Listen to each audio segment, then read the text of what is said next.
오늘 우리에게 주시는 하나님의 말씀은 야고보서 4장 1절에서 5절까지의 말씀입니다. 그렇게 길지 않으니까 우리 함께 합독하겠습니다. 너희 중에 싸움이 어디로 다툼이 어디로조차 나느뇨? 너희 지체 중에서 싸우는 정욕으로 쫓아난 것이 아니냐? 너희가 욕심을 내어도 얻지 못하고 살인하며 시기하여도 능히 취하지 못하나니 너희가 다투고 싸우는도다. 너희가 얻지 못함은 구하지 아니하며 구하여도 받지 못함은 정욕으로 쓰려고 잘못 구함이니라. 간음하는 여자들이여, 세상과 벗된 것이 하나님의 원수임을 알지 못하느뇨? 그런즉 누구든지 세상과 벗이 되고자 하는 자는 스스로 하나님과 원수되게 하는 것이니라. 너희가 하나님이 우리 속에 거하게 하신 성령이 시기하기까지 사모한다 하신 말씀을 헛된 줄로 생각하느뇨? 아멘. 하나님께서 창조하신 에덴 동산은 참 평화로운, 조화로운 그런 동산이었습니다. 거기엔 미움도 없고 시기도 없고 다툼도 없고 피 흘리는 일도 없는 지상 낙원이었습니다. 그런데 죄로 말미암아서 에덴 동산에서 쫓겨나면서부터 인간의 사는 곳에는 늘 이 다툼과 시기가 그치질 않고 있습니다. 가인이 자기 동생 아벨을 죽인 것 같이 세상 어디서나 본질적으로는 같은 일들이 계속되고 있는 거죠. 싸움이 없는 공동체가 없다는 겁니다. 가장 작은 공동체라고 하는 이 가정 공동체 안에서도 싸움이 있잖아요. 한인 사회에도 싸움이 있고 학생들 사이에서도 싸움이 있고 심지어 이 교회도 싸움이 있고 인종과 인종 간의 분쟁, 나라와 나라의 분쟁, 하여간 우리가 살고 있는 이 세상은 온통 전쟁이 가득한 곳입니다. 한 역사가의 말에 의하면 지난 4,000년 역사 동안에 인간이 싸우지 않은 평화롭게 지난 해는 300년 정도라고 발표를 했습니다. 그러니까 3,700년 동안은 하루도 쉬지 않고 끊임없이 싸웠다는, 전쟁을 한 것이 인간 역사라는 거죠. 300년 동안은 평화로웠다 그러지만 사실 무기만 안 들었다 뿐이지 시기와 다툼은 그치지를 않았습니다. 우리도 먹기 위해서, 이거 생존 경쟁이라고 그러잖아요. 먹기 위해서 싸웁니다. 더 가지려고 싸우고 또 가진 거 빼앗기지 않으려고 싸우고. 그러니까 인류는 전쟁의 역사라는 말이 그래서 생긴 것 같아요. 이 싸우는 문제에 있어서는 사실 좀 창피하지만 우리 한국 사람 따라올 민족이 없을 것 같아요. 한 번은 저 뉴질랜드에 있는 한 와이셔츠 공장 사장이 어떻게 하면 좀 더 이 와이셔츠를 잘 팔 수 있을까 고민하다가 대한민국 국회의원이 멱살 잡고 싸우는 것을 광고에 냈어요. 우리는 이렇게 땡기고 잡아당기고 싸워도 우리 와이셔츠는 찢어지지 않는다는 거예요. 실제로 있었던 겁니다. 교회도 예외는 아니죠. 세계에서 제일 잘 싸우는 교회는요, 한국 교회입니다. 근데 한국 교회보다 더 잘 싸우는 교회가 있어요. 이민교회예요. 저는 미국에서 신학 공부를 했잖아요. 제가 다니는 신학교에 이 교회 성장학의 대가 교수님이 한 분 계셨습니다. 그래서 저도 그 클래스를 들었는데 그 교수님이 무슨 얘기를 하냐면 한국 교회가 교회 성장학에 있어서 공헌한 새로운 원리가 있다는 거예요. 교회 성장의 원리. 흥미롭잖아요. 우리 대한민국이 또 뭐를 공헌을 했구나. 들었는데 뭐라 그러냐면 교회에서 싸워서 둘로 갈라져서 둘 다 지기 싫어서 경쟁적으로 열심을 내서 둘 다 성장한다는 거예요. 이게 교회 성장학의 특이한 또 원리라고 얘기를 하더라고요. 그 교수가. 마음이 되게 씁쓸했어요. 한국 교회의 특징을 들려하면 전도열도 세계 제일, 분열도 세계 제일. 이게 한국 교회의 특징으로 나타납니다. 사람들은 왜 이토록 싸우는 것일까요? 자, 1절 말씀 한번 볼까요? 너희 중에 싸움이 어디로, 다툼이 어디로 쫓아나느뇨? 너희 지체 중에서 싸우는 정욕으로 쫓아난 것이 아니냐? 다툼의 원인은 욕심이라는 거예요. 정욕이 이 다툼의 원인이 된다고 말을 합니다. 링컨 대통령이요, 하루는 산책을 하는데 길거리에서 두 형제 아이가 너무나 사이좋게 지내는 것을 보고, 노는 걸 보고 참 기특하고 대견스러워서 손에 들고 있던 호두알 3개를 이 아이들한테 줬대요. 그랬더니 그때까지 잘 지내던 아이들이 싸우기 시작하더라는 거예요. 야, 나는 형이니까 2개, 너는 동생이니까 하나. 또 동생은 형이니까 양보해야지, 형은 하나, 나 2개. 이러면서 싸우더라는 겁니다. 그래서 링컨 대통령이 이렇게 바라보고 있는데 대통령 보좌관이 대통령을 찾으러 왔다가 보니까 대통령이 아이들 싸우는 걸 보고 계신 거예요. 그래서 각하, 저 아이들이 왜 싸우는 겁니까? 그랬더니 링컨 대통령이 대답을 하는데, 저 아이들은 지금 국제 문제로 싸우고 있는 것일세, 이렇게 대답을 했답니다. 맞습니다. 아이들의 싸움이나 어른들의 싸움이나 나라 간의 전쟁도 근본적인 건 다 같은 거예요. 아무리 좋은 명분을 내세운다 할지라도 결국은 다 욕심 때문에 싸우는 거죠. 사복음서에 보면 형제들 간의 이 유산 문제로 분쟁이 일어나서 자꾸 이게 해결이 되지 않으니까 예수님께 좀 재판을 해달라고 부탁을 했습니다. 한 형제가. 그때 예수님께서 대답하신 것이 누가복음 12장 15절 말씀이에요. 삼가 모든 탐심을 물리치라. 사람의 생명이 그 소유에 넉넉한 데 있지 아니하니라. 어떤 판결을 내린다 할지라도 마음속에 욕심을 없애지 않는 한, 이 마음에 욕심이 있는 한은 해결될 수 없는 것이라는 그런 말씀이죠. 욕심이라는 것은 꼭 필요한 것을 채우려는 것이 아닙니다. 분에 넘치게 탐을 내고 누리고자 하는 게 욕망이죠. 더 가지고 싶은 욕망을 채우려고 싸움을 하는 거고요. 사실 싸움도 생산적인 투쟁은 필요해요. 약자들의 권리를 회복하기 위해서 투쟁을 한다든지, 영혼 구원을 위해서 영적 투쟁을 한다든지, 이런 거는 할 만하지만 정말 비생산적이고 소비적인 싸움에 인생을 낭비하는 것은 참으로 어리석은 행위입니다. 더 많은 소유를 갖기 위해서 내 인생을 거기에 바치는 것, 더 큰 힘을 얻기 위해서 내 인생을 거기에 바치는 것, 이 명예, 권세, 물질, 이게 다 일시적인 거 아닙니까? 우리 인생은 그런 것들을 위해서 낭비하기에는 너무나 소중한 겁니다. 한 생명이 천하보다 귀하다 그랬거든요. 이 생명 자체가 다른 무엇보다도 귀하잖아요. 천만금을 갖다 준다 할지라도 내 생명과는 바꿀 수 없어요. 한번 말씀드렸지만 예전에 그 아프리카에 그렇게 다이아몬드가 많았다는 겁니다. 근데 이 다이아몬드는 깎아야지만 이게 예쁘고 아름답지, 그냥 있을 때는 그냥 돌이란 다른 바가 없단 말이에요. 그런데 이 아프리카 아이들이 이 다이아몬드 원석을 갖고 뭐 공기놀이를 하면서 이렇게 놀고 있는 것을 백인들이 본 거예요. 그래서 너희들 일로 와봐라. 내가 껌 줄 테니까 그 돌 나랑 바꾸자. 그래서 껌 얻으려고 아이들이 돌들을 그렇게 주워와가지고 껌 주고 다이아몬드를 다 가져갔다는 거예요. 자, 껌과 다이아몬드를 바꾼다는 게 얼마나 어리석은 일입니까? 우리 인생을 물질이나 명예를 위해서 바친다는 것은요, 이건 다이아몬드를 껌과 바꾸는 것과 같이 어리석은 행동이라는 거예요.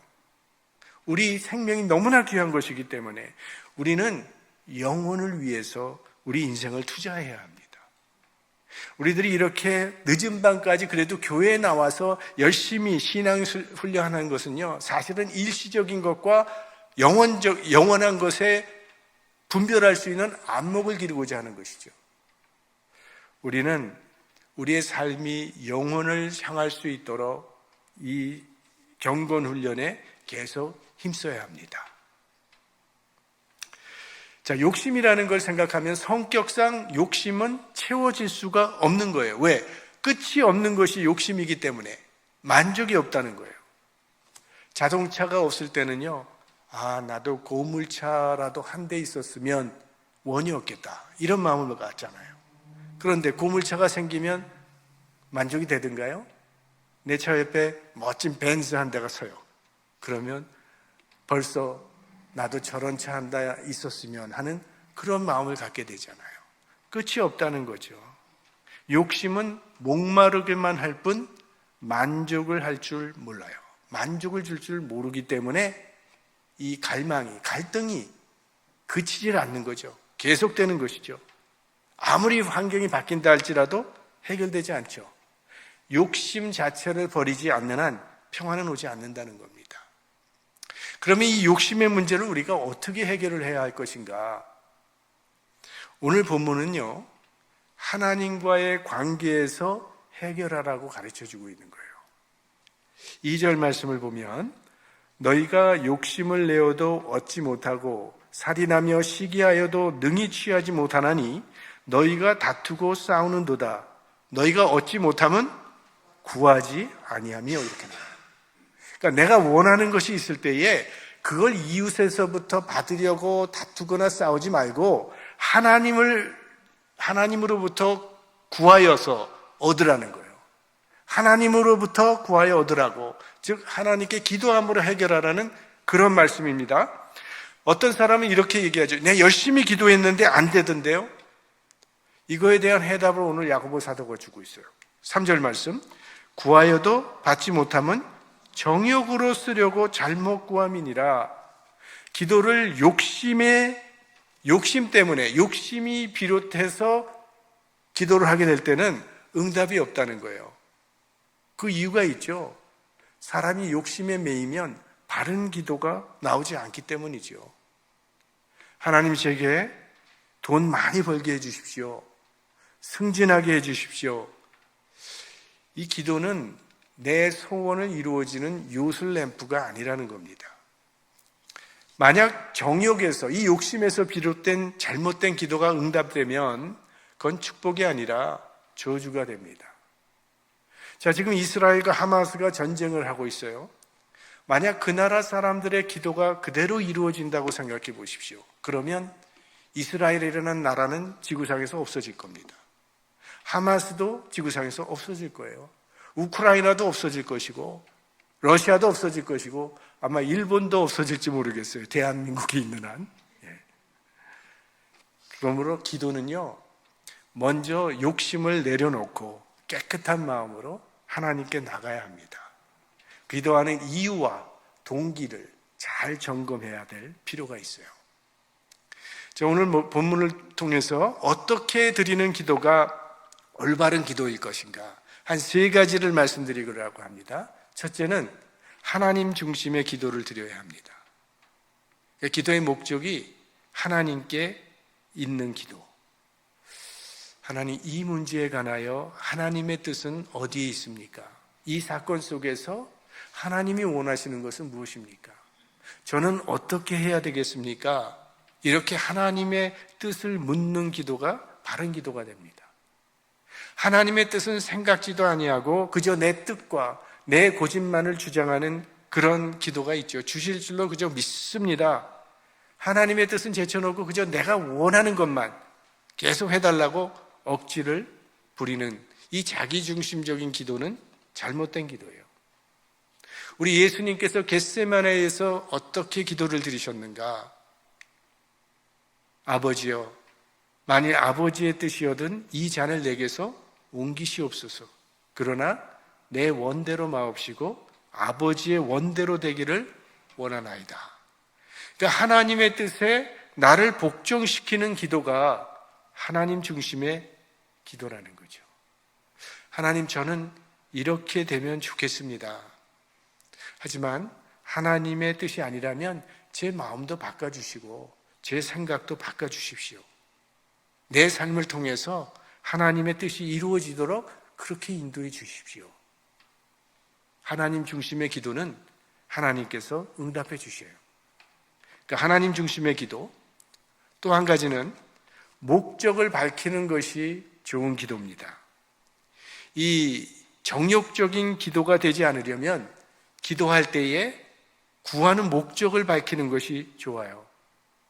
하나님 제게 물질을 주십시오, 돈을 주십시오 라고 기도한다면 왜 돈을 달라고 하는지 목적을 밝히라는 거예요. 그 돈을 주시면 제가 이런 주님의 사업을 하겠습니다. 그래서 그 목적이 하나님의 뜻에 합당하면 하나님께서 그 기도 들어주실 거예요. 자식이 부모에게 돈 달라고 하는데 이유도 묻지 않고 주는 부모는 없잖아요. 왜 돈이 필요한지 그 사용의 용도를 밝힐 때 그 용도가 합당하면 주는 거죠.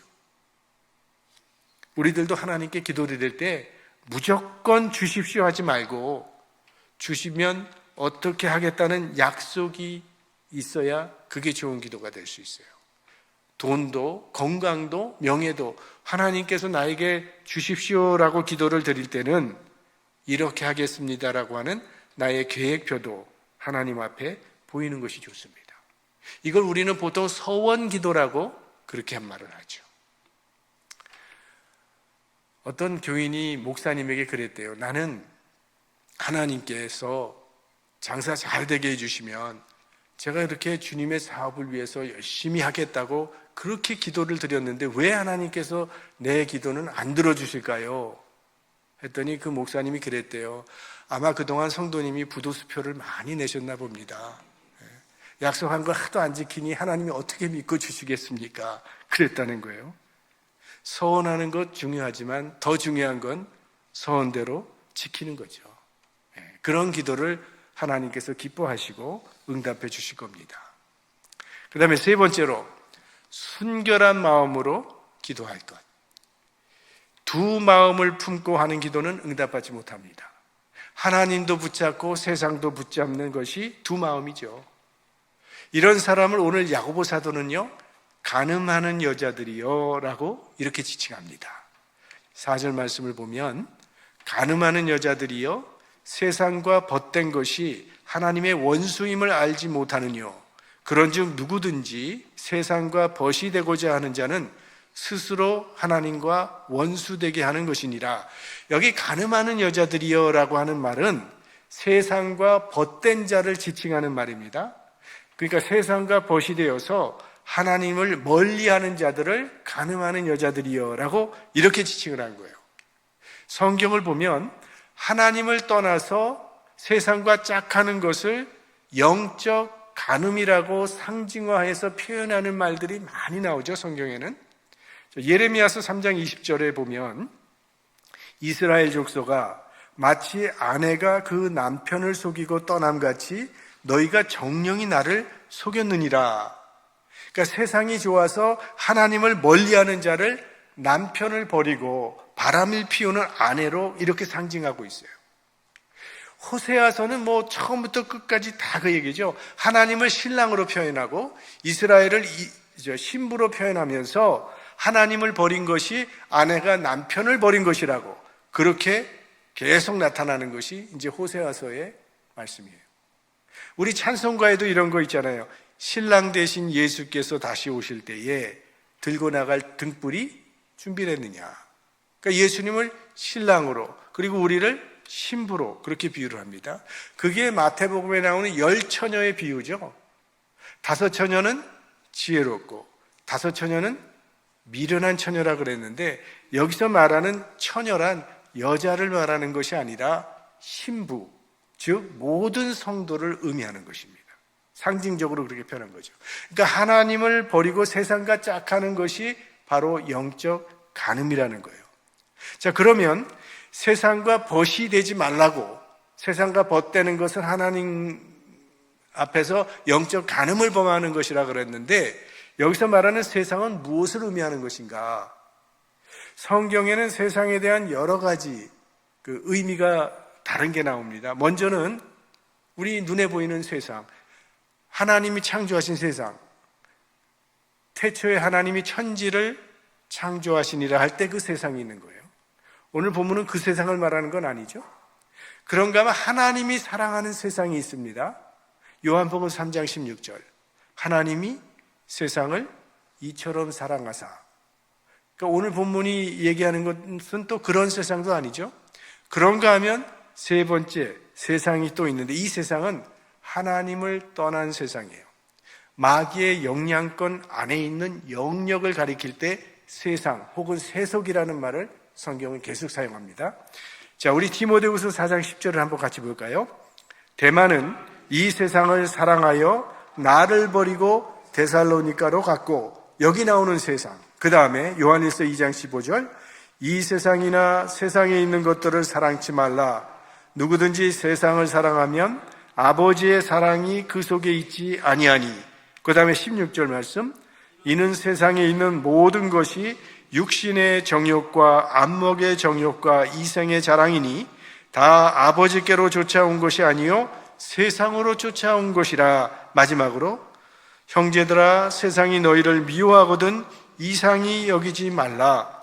그러니까 여기서 오늘 야고보 사도가 말하는 세상은 마귀의 영향권 안에 있는 세상, 영역, 세속을 지금 말하는 거예요. 그러니까 하나님과 원수가 되게 하려는 힘, 우리를 하나님으로부터 멀게 하려는 힘, 그것을 세상이라고 지칭하고 있는 거예요. 세속, 우리가 쉽게 말하는 세속이라는 거죠. 하나님이 얼마나 우리가 세상과 벗하는 것을 싫어하시는가 하면 오늘 보면 5절 말씀에 나오잖아요. 너희가 하나님이 우리 속에 거하게 하신 성령이 시기하기까지 사모한다 하신 말씀을 헛된 줄로 생각하느뇨. 하나님께서 시기하신다고 나와 있어요. 시기하신다. 새 번역에 보면 이게 질투로 나와 있고요. 영어 성경에 보면 jealousy 이렇게 나와 있어요.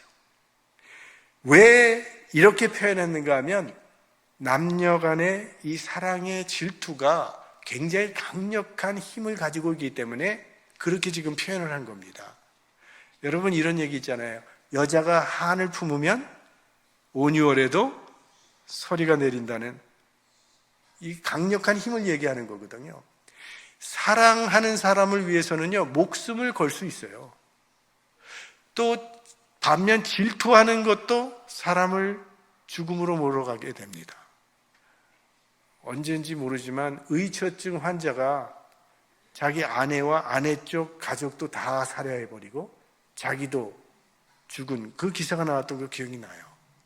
사랑과 질투, 이건 강력한 힘을 갖고 있습니다. 근데 하나님께서 얼마나 시기하시기까지 사모한다고 하셨는데 하나님이 어느 정도로 질투하시는가? 연애하는 남녀같이 질투한다는 그런 말씀입니다. 그게 10계명 제2계명에 나오는 말씀입니다. 출애굽기 20장 5절과 6절 말씀이에요. 나 여호와 너희 하나님은 질투하는 하나님인즉 나를 미워하는 자의 죄를 갚되 아비로부터 아들에게로 3, 4대까지 이르게 하거니와 나를 사랑하고 내 계명을 지키는 자에게는 1000대까지 은혜를 베푸느니라. 질투의 분노가 어느 정도까지 가냐면 3, 4대까지 간다는 거예요. 이게 얼마나 무섭습니까? 하나님이 질투하시면 1대에서 끝나는 게 아니라 2대에서도 아니고 3, 4대까지 간다니까요. 무섭죠. 그런데 사랑의 강도는 그보다 더 강해요. 얼마까지 가는가? 1000대까지 은혜를 베푸느니라. 이렇게 나와 있어요. 그러니까 하나님이 다른 것은 다 용납을 해도요, 사랑에 있어서만은 절대 경쟁자를 허용하지 않는다는 거예요. 두 사람을 주인으로 섬길 수 없다는 거죠.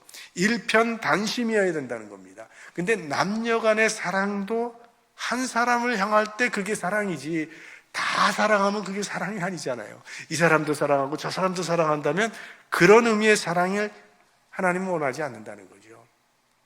남녀 간의 사랑처럼 하나님도 우리로부터 순결한 사랑을 원하신다는 겁니다. 왜? 하나님이 우리를 먼저 사랑하셨기 때문에. 하나님의 사랑은 선택에서 나타납니다. 선택. 자, 결혼이라는 것이 뭡니까? 신랑 신부가 결혼을 한다는 것은 세상에 수도 없이 많고 많은 사람들 중에 서로가 서로를 선택했다는 거죠. 그 택함 안에 기쁨과 행복이 있는 거잖아요. 세상에 많은 사람들 가운데서 저 사람이 나를 택했다는 이 택함 받은 기쁨. 우리가 그렇게, 하나님께서 우리를 그렇게 선택하셨다는 것이죠. 세상에 많고 많은 사람 중에 하나님께서 우리를 선택해서 자녀 삼아 주시고 너는 내 것이라 구분하셨다는 거예요. 저와 여러분이 오늘 저녁에 이 자리에 올 수 있었던 것은 하나님이 우리를 선택하셨기 때문이죠. 복 중에 가장 큰 복은요, 하나님이 나를 선택하셨다는 것이고 나는 하나님의 소유가 되었다는 거죠. 그렇다면 우리가 어떻게 이 하나님의 사랑에 응답하는 것이 마땅한 도리이겠는가? 사랑에는 사랑으로 응답하는 겁니다. 마음과 뜻과 정성을 다해서 우리도 하나님을, 여호와 하나님을 사랑하는 거예요. 하나님이 우리를 사랑하셨기 때문에. 결혼하면 서로가 서로에게 헌신을 요구하잖아요. 남편은 아내의 헌신을 요구하고 아내는 남편의 헌신을 원하는 거죠. 남편이 다른 여자 보고 자꾸 희죽거리고 웃는 거 좋아할 아내가 어디 있겠습니까?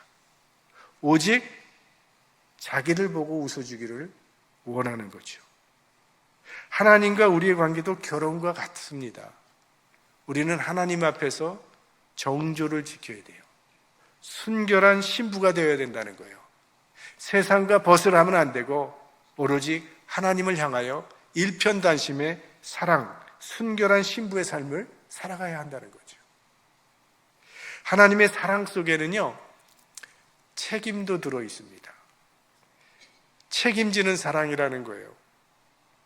신랑이 신부에게 내가 당신을 사랑합니다 라고 고백하는 것은 그 안에는 내가 당신의 일생을 책임지겠습니다 라고 하는 그 책임적인 사랑이 거기에 포함되어 있는 거죠. 하나님께서 우리를 사랑하신다고 하실 때는요, 하나님께서 우리의 일생을 책임지시겠다는 그런 뜻이에요. 그렇다면 우리는 하나님께서 책임지시겠다니까 우리는 하나님께 내 인생을 책임져 주십시오 하고 맡기면 된다는 거예요. 자, 베드로전서 5장 7절 말씀 다 같이 한번 볼까요? 너희 염려를 다 주께 맡겨버리라. 이는 저가 너희를 권고하심이니라.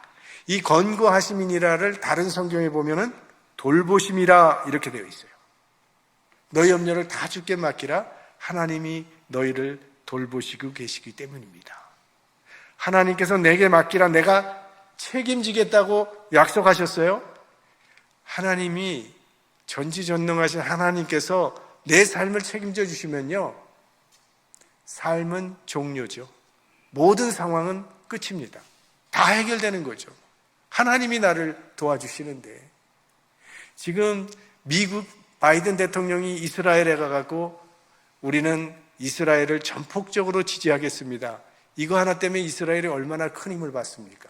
세계 초강대국이 그렇게 나오니까 하나님께서 우리 삶을 책임져 주시겠다니까요. 근데 왜 두리번거리면서 딴 생각을 하냐 이거예요. 하나님도 붙잡고 세상도 붙잡고 두 가지를 다 붙잡아 보려고 하잖아요. 그런 사람들은 하나님도 놓치고 세상도 놓치게 됩니다. 그러나 하나님을 붙잡는 사람은 하나님도 얻게 될 것이고 세상도 얻게 될 것입니다. 너희는 먼저 그의 나라와 그의 의를 구하라. 그리하면 이 모든 것을 너희에게 더하시리라. 여러분, 하나님을 붙잡고 사는 믿음의 사람들이 되시기를 주의 이름으로 축원합니다.